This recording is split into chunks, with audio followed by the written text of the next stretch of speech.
सहना भुनक्तु सह वीर्यं करवावहै तेजस्विनावधीतमस्तु मा विद्विषावहै।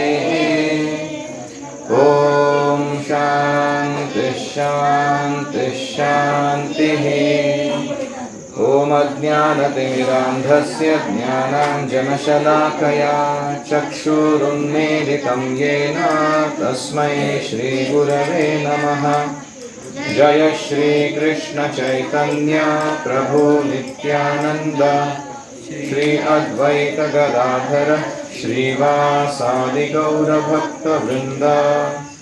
हरे कृष्णा कृष्णा कृष्णा हरे हरे, हरे राम राम राम हरे हरे। हरि ओम तत्सत्। हरे कृष्णा। सभी यह श्लोक मेरे पीछे दोहराइए। ओम नमो भगवते वासुदेवाय, ओम नमो भगवते वासुदेवाय, ओम नमो भगवते वासुदेवाय। हम पढ़ रहे हैं श्रीमद् भागवतम 11.5.34। त्यक्त्वा सुदुस्त्यज सुरेप्सितराज्यलक्ष्मीम्, त्यक्त्वा सुदुस्त्यज सुरेप्सित राज्यलक्ष्मीं धर्मिष्ठ आर्यवचसा यदगादरण्यं मायामृगं दयित येप्सितमन्वधावत् वन्दे महापुरुषते चरणारविन्दम्। त्यक्त्वा सुदुस्त्यज सुरेप्सितराज्यलक्ष्मीं धर्मिष्ठ आर्यवचसा यदगादरण्यं मायामृगं दयितयेप्सितमन्वधावत् वन्दे महापुरुषते चरणारविन्दम्।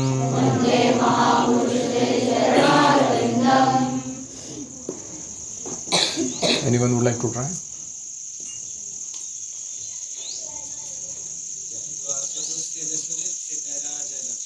त्यक्त्वा सुदुस्त्यज सुरेप्सितराज्यलक्ष्मीं गोपीनाथ। धर्मिष्ठ आर्यवचसा यदगादरण्यं मायामृगं दयितयेप्सितमन्वधावत् वन्दे महापुरुषते चरणारविन्दम्। One more.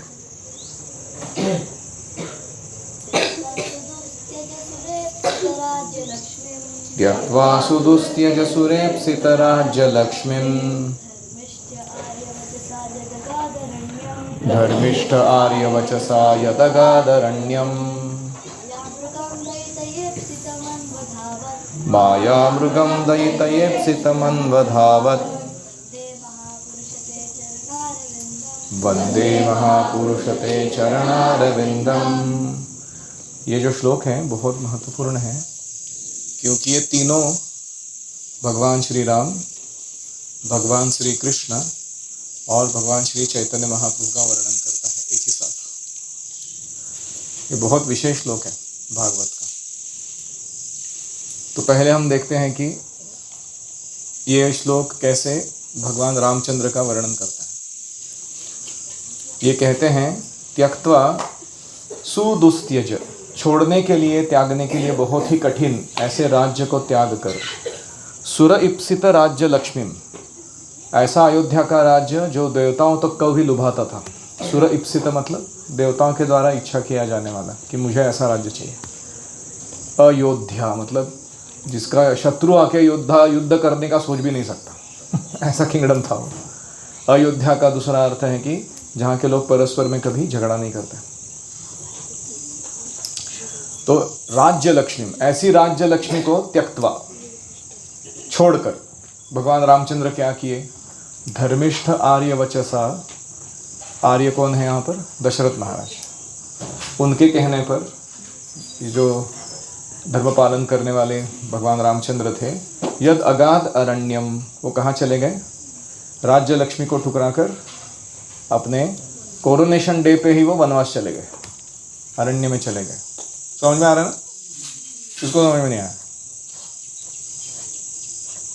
उधर देखो तुम, उधर, हाँ, उसमें सब कुछ लिखा हुआ है वहां पे। अगर संस्कृत शब्दों की तरफ ध्यान नहीं दोगे कुछ नहीं समझ में आएगा।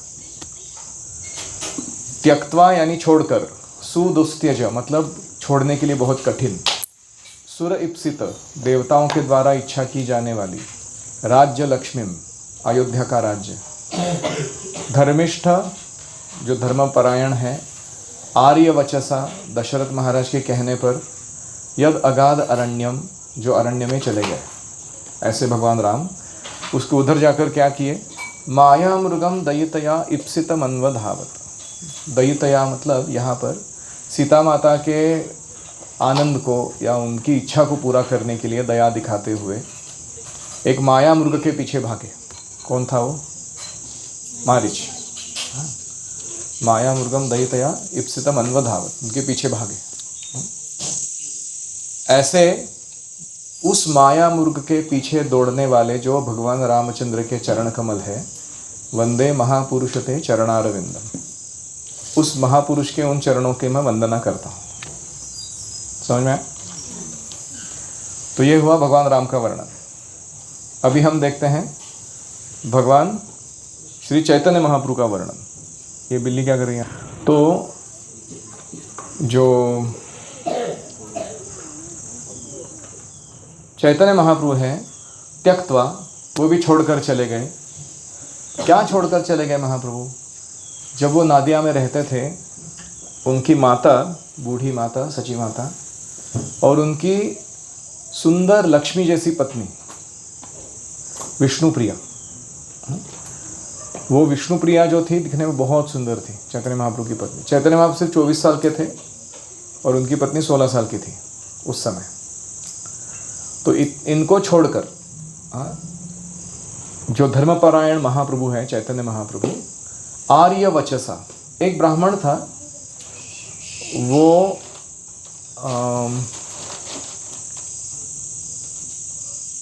महाप्रभु को आशीर्वाद देने के लिए उसने कुछ मटेरियल ब्लेसिंग्स दे दिए।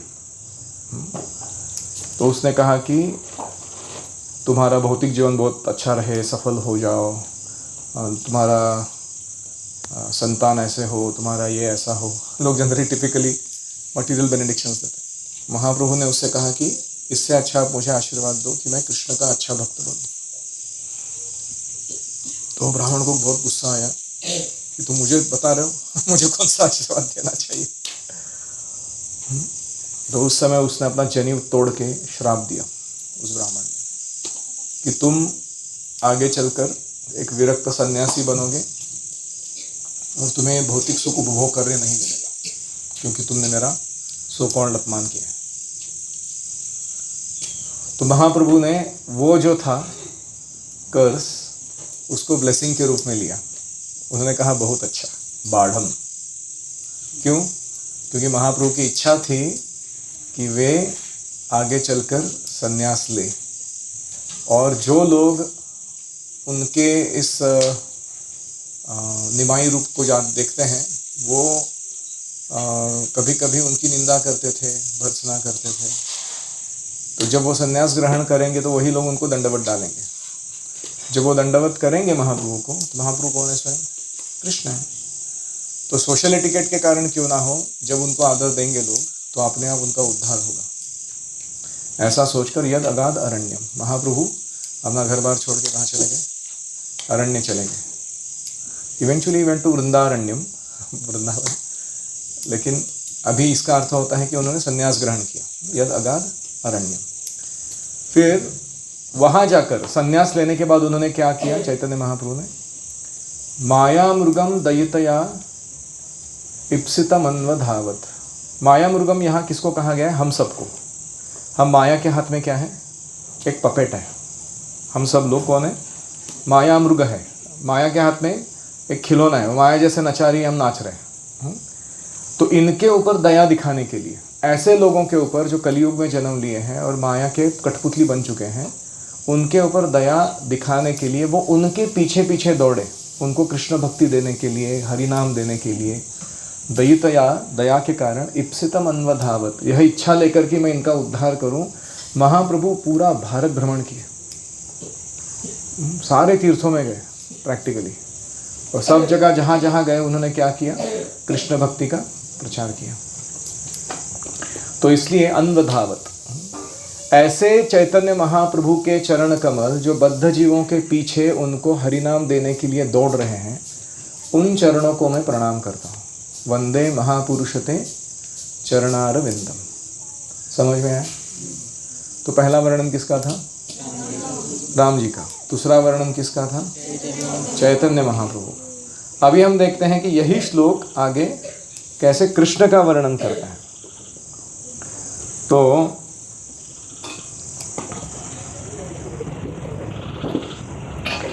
अभी थोड़ा एसोटेरिक है, हमारे लेवल के ऊपर गए, लेकिन फिर भी यहाँ माया कौन किसको कहा गया है? जो बड़ी मोहक है और राधा रानी का नाम है। और माया के हाथ में मृग कौन है? कृष्ण है, जो माया मतलब राधा रानी की ताल पर नाचते हैं, जैसे राधा रानी चाहती हैं वैसा करते हैं, इसलिए उनको क्या कहा गया है? माया मृगम। और यहाँ माया का अर्थ है योग माया, मतलब भगवान की स्पिरिचुअल चित्त शक्ति, अंतरंग शक्ति जो है राधा रानी, वो यहाँ, ये माया वो माया नहीं है, महामाया नहीं है, ये अंतरंग शक्ति है भगवान की। तो क्योंकि राधा रानी कृष्ण की अंतरंगा आह्लादिनी शक्ति है, इंटरनल प्लेजर पोटेंसी, तो वो प्लेजर पोटेंसी जैसे कृष्ण को लीला करने पे प्रवृत्त करती है, वैसे कृष्ण लीला करते हैं, इसलिए उनको क्या कहा गया है? माया मृगम। तो इसीलिए राधा रानी का, कृष्ण का नाम है मदन मोहन और राधा रानी का नाम है मदन मोहन मोहिनी। मदन मोहन मतलब जो मदन को भी मोहित कर लेते हैं। मदन बड़ा सुंदर है, कामदेव, और इस जगत के सारे लोग उसके पीछे पागल हैं, लेकिन वो मदन को, जब मदन आता है कृष्ण के सामने और कृष्ण का दर्शन करता है तो वो मूर्छित हो जाता है कृष्ण के सौंदर्य को देखकर। कंदर्प कोटि कमनीय विशेष शोभम, कोटि कंदर्पों के सौंदर्य को परास्त करने वाला कृष्ण का सौंदर्य है, इसलिए उनको क्या कहा गया? मदन मोहन। मदन मोहन, मदन का दूसरा नाम है मनमथ। मनमथ मतलब जो मन को मथता है, इतना चर्न करता है, एजिटेट करता है व्यक्ति को। जब काम वासना प्रवेश करती है तो आदमी पागल हो जाता है। कामातुराणाम न भयम न लज्जा, ऐसे बोलते हैं। ना उनको भय लगता है किसी चीज़ का, ना उनको लज्जा आती है कोई भी काम करने में, ऐसा पागल हो जाता है व्यक्ति। तो उसको मनमथ कहा गया है, कामदेव को। और कृष्ण का नाम है मनमथ। मनमथ यानी the churner of the mind of the churner of the mind. Kamdev के मन को जो मथते हैं वो कौन है? कृष्ण है। कामदेव सबके मन को मथता है। मंथन समझते हैं ना, चर्निंग। आपने कभी छाछ बनाया तो रवि डालते हैं अंदर, उसको घुसलते हैं पूरा, उसको मंथन, मनमथ, वहाँ से शब्द आया। तो इस प्रकार मदन मोहन, कृष्ण कामदेव को भी मोहित कर देते। और मदन मोहन मोहिनी मतलब राधा रानी, वो कृष्ण को भी मोहित कर देती है, इसलिए माया मृगम। तो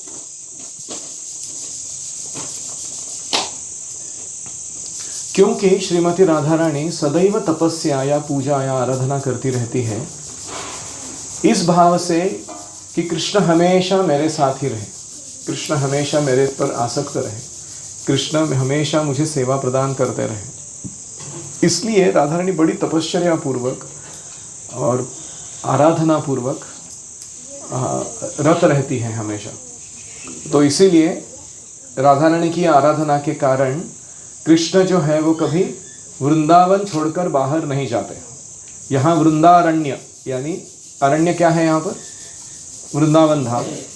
तो वृंदावन में 12 अरण्य है, 12 वन है, तालवन, महावन, बहुलवन, काम्यवन, है कि नहीं? तो वो वन छोड़ के जाते ही नहीं बाहर वो कभी।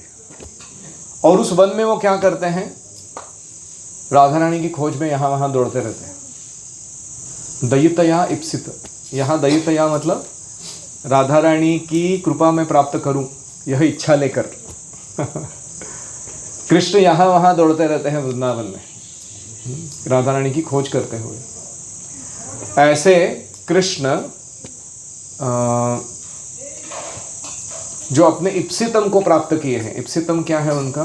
कृष्ण की इच्छा है कि मेरी जो रेवरेंशियल वर्शिप करते हैं लोग वैधि भक्ति के द्वारा, जैसे विष्णु वर्शिप आपने देखा है ना, एकदम बहुत सीरियस मामला है, एकदम रिस्पेक्टफुल सब काम रहता है उधर कोई उटपटांग चीज़ें नहीं होती है। लेकिन वही भगवान कृष्ण जो है वो क्या चाहते हैं? रेवरेंशियल वर्शिप मुझे भाती नहीं, मुझे चाहिए राग मार्ग, स्पॉन्टेनियसली प्रेम चाहिए मुझे। मैं भगवान हूँ इसलिए प्रेम नहीं करना चाहिए। तो ऐसे व्रज के लोग हैं, ब्रजवासी, जो कृष्ण को भगवान है इसलिए प्रेम नहीं करते। दे लव कृष्णा डिस्पाइट ही बीइंग भगवान, उनके लिए वो काउंट नहीं होता वो। In spite of he being भगवान दे लव हिम मतलब उनको उसका कोई फर्क ही नहीं पड़ता। जैसे वो लीला है कि अब जो इंद्र पूजा नकारने के बाद इंद्र ने वर्षा की, फिर गोवर्धन धारण किया कृष्ण ने, इंद्र का मान चूर किया, फिर इंद्र माफ़ी मांगने आए सुरभि गाय को लेकर, फिर वो सुरभि गाय ने मनवाया कृष्ण को कि इसको माफ़ कर दो इंद्र को, तो फिर कृष्ण ने माफ़ कर दिया। फिर उसके बाद इंद्रदेव ने क्या किया? सारे देवताओं समेत कृष्ण का वर्शिप किया। तो अभी सीन क्या चल रहा है कि वृंदावन में कहीं एकांत में जंगल में ये सारे देवतागण आए हुए हैं और वो कृष्ण की बहुत रेवरेंशियल आराधना, वो एकदम आदर पूर्वक अर्चना शुरू कर रहे हैं। और कृष्ण के जो ग्वाल मित्र हैं उसमें से बहुत सारे हैं, उनको बड़ा अचरज हो रहा है कि इतने सारे ये डिग्निटरी लोग बड़े बड़े कोई आए हैं, कोई 3 सर वाला है, कोई 4 सर वाला है, कोई 5 सर वाला है, अलग अलग लोग आए हुए हैं यहाँ पर, एकदम कपड़े इनके धमाकेदार है एकदम। और ये सब लोग हमारे फ्रेंड को वर्शिप क्यों कर रहे हैं? उनको समझ में नहीं आ रहा, कृष्ण के मित्रों को। तो कृष्ण खड़े हैं एक टीले पर और उनकी वर्शिप शुरू कर रहे हैं। ब्रह्मा जी, शिव जी, नारद मुनि सब लोग खड़े हैं वहाँ पे, देवतागण सारे 33 करोड़। तो वो एक फ्रेंड देखता है कि कृष्ण के जो पिकॉक फेदर है ना उस पर थोड़ा धूल मिट्टी लगा हुआ है, तो वो दौड़ के जाता है और ऐसे कृष्ण के ठुड्डी पकड़ के उसका हाथ उठा है, फिर ऐसे टुक टुक करके वो धूल हटाता है। वो बोलता है इतना तो सारे वर्शिप कर रहे हैं, हमारा ये गांव का छोरा थोड़ा ठीक दिखना चाहिए उनके सामने। तो वो ऐसे धूल मिट्टी हटाता है और फिर उधर ही साइड में देखे कृष्ण के कंधे में हाथ डाल के इन लोगों की तरफ कुतूहलवश देखने लगता है। इतने सारे लोग क्या कर रहे हैं, इसको क्यों वर्शिप कर रहे हैं, उसको समझ में नहीं आया। तो वो जो देवता है वो उसके व्यवहार को देख के कि भगवान के साथ इतना इंटीमेट है, ये कुछ भी कर सकता है उसके साथ प्रैक्टिकली, तो वो आरती उसका भी उतारते फिर। भगवान तो बात है, ये आदमी में बहुत बात है, ये ऐसे काम कर सकता है भगवान के साथ, उसका भी आरती उतारते हो। तो ये है कृष्ण का रागानुग प्रेम, स्पॉन्टेनियस लव, रेवरेंशियल नहीं। तो इसलिए कृष्ण जो है वो इस आंतरिक प्रेम के धर्म को अनुभव करने के लिए धर्मिष्ठ है। वो ही wants to enjoy that love, intimate loving pass times.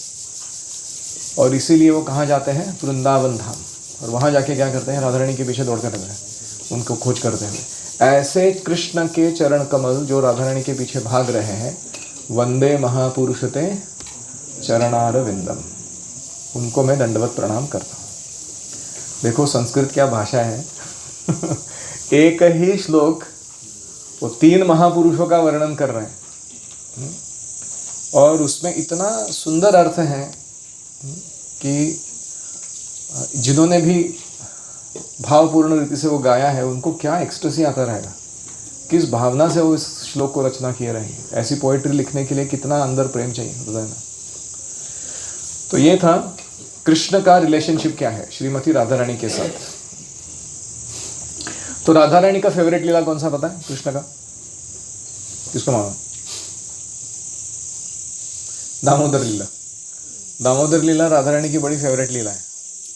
उसमें राधा रानी को यह अचरज होता रहता है कि यशोदा मैया जो इतनी परिश्रम पूर्वक कृष्ण की सेवा करती हैं, उनको डांटती हैं, खिलाती है, पिलाती है, दुलार करती है, उसके सामने ये हमारे कृष्ण जी कितने सरेंडर्ड है, कितने शरणागत है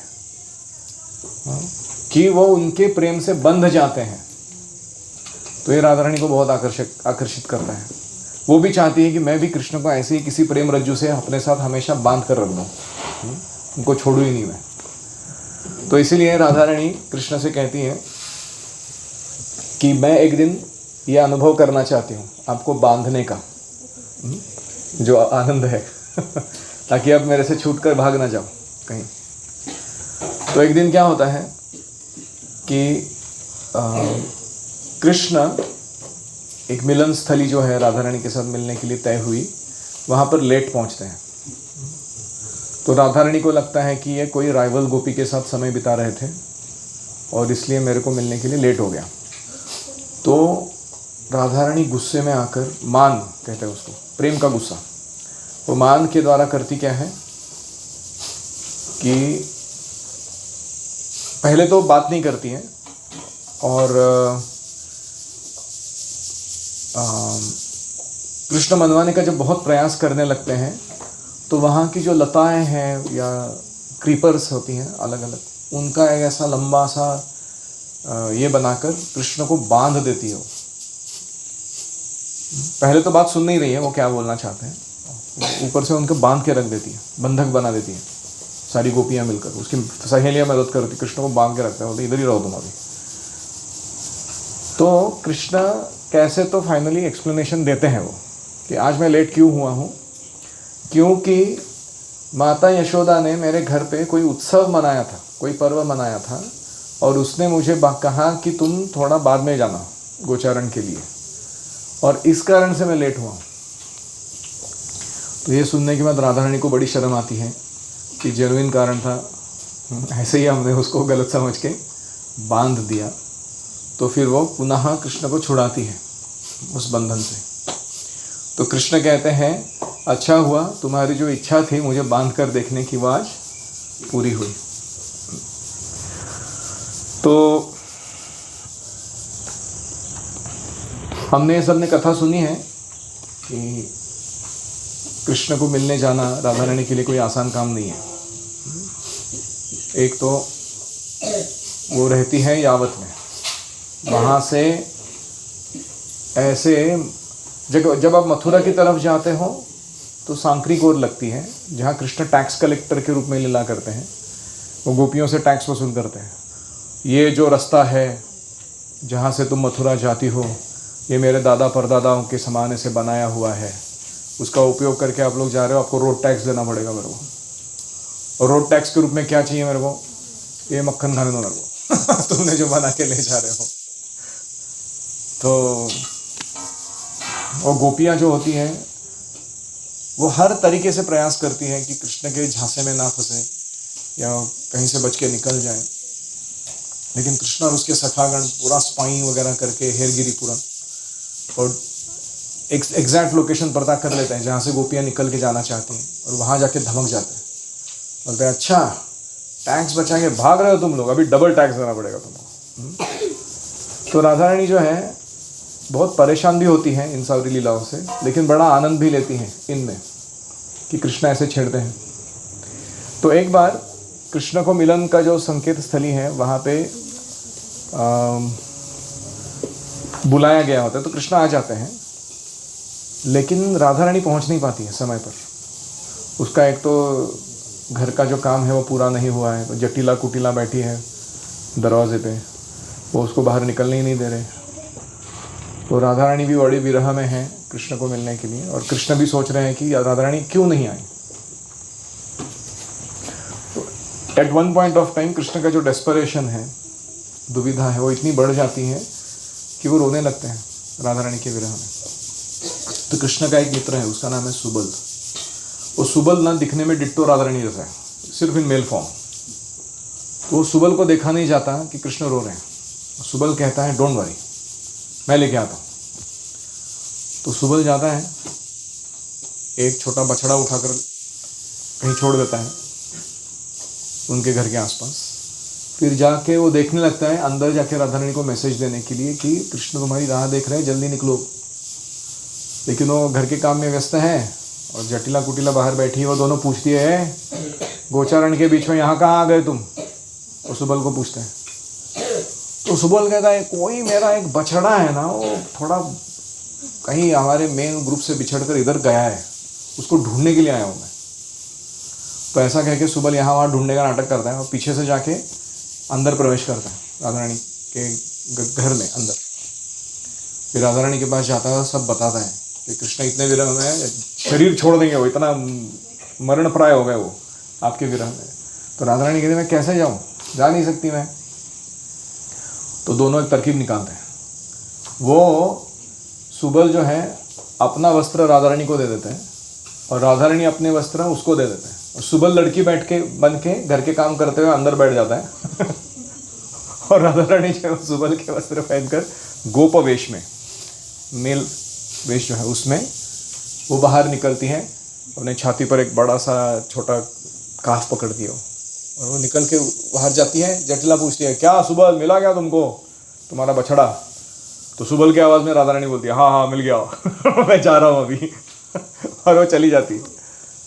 तो फिर जब वहाँ कृष्ण के पास जाती है वो, तो कृष्ण को देखते हैं दूर से सुबल आ रहा है, दिखने में सेम है दोनों। तो वो दूर से ही पूछते हैं, क्या हुआ, आई कि नहीं? तो सुबल भी उसका मजाक करने के लिए राधा रानी बोलती है, नहीं सॉरी, मैं कुछ नहीं कर सका आज, मैंने जितना भी प्रयास किया वो सब विफल हो गया। ये सुनकर कृष्ण पूरा मूर्छित हो जाते हैं कि वाह ये असंभव है आज मिलना राधा रानी को, ये सोचकर। फिर राधा रानी जोर से चिल्लाती है, अरे मैं ही हूँ मैं मिलने आई हूँ आपको। तो जो कृष्ण और राधा रानी की जो लीलाएं हैं वो दिव्य प्रेम के आदान प्रदान का सर्वोत्कृष्ट उदाहरण है। भौतिक जगत में हम क्या देखते हैं, लोग जो प्रेम के नाम पे करते हैं ना, वो सब छल होता है। व्यक्ति प्रेम तभी करता है जब उसके किसी व्यक्तिगत मंसूबे को दूसरा व्यक्ति पूरा करने के लिए तैयार है। ये मटेरियल वर्ल्ड के प्रेम का लक्षण है। I love you asterisk condition supply उसके बाद कोई भी ऐसा नहीं है इस जगत में जो विशुद्ध प्रेम देता है। और विशुद्ध प्रेम ग्रहण करने की हमको चाहिए तो सही, हाँ इच्छा तो है आंतरिक रूप से, लेकिन हमारा वो करने का शुद्धता या क्षमता दोनों भी नहीं है अभी के समय में। और इसलिए इस जगत में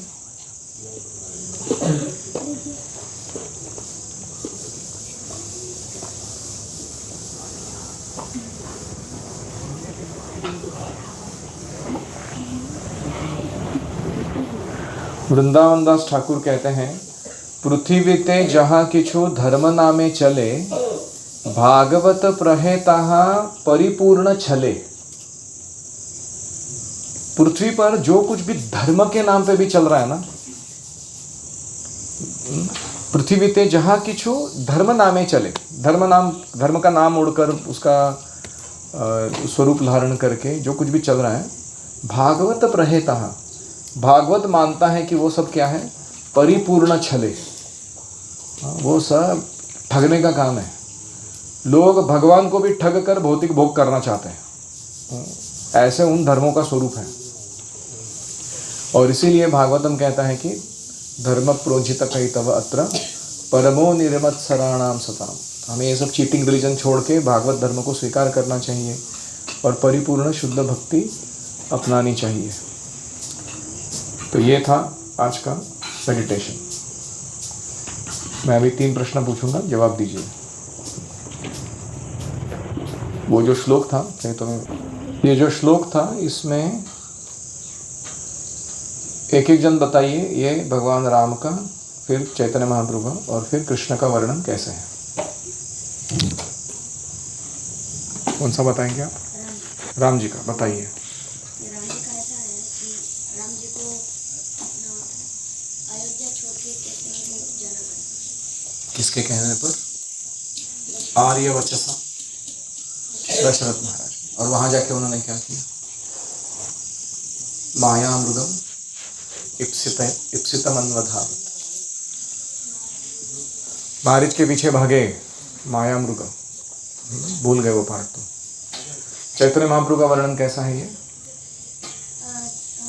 ब्राह्मण था उसने श्राप दिया कि तुम सन्यासी बन जाओगे, तो उसको वर के रूप में लेकर महाप्रभु ने सन्यास ग्रहण किया और प्रचार किया। वो किनके पीछे भागे? वो कौन माया मृग है यहाँ पर? हम सब। हम माया के हाथ में डांसिंग डॉग है हम लोग। ठीक है। और ये कृष्ण का वर्णन कैसा है?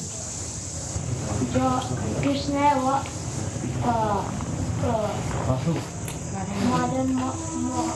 मदन मोहन होते हैं, फिर भी मदन मोहन मोहिनी के द्वारा माया मृग बन जाते हैं। ठीक है। Thank you very much. Srila Prabhupada की जय। ओम हरे कृष्णा कृष्णा कृष्णा हरे हरे, हरे राम राम राम हरे हरे, हरि ओम तत्सत। श्रील प्रभुपाद की जय। श्रीमद् भागवत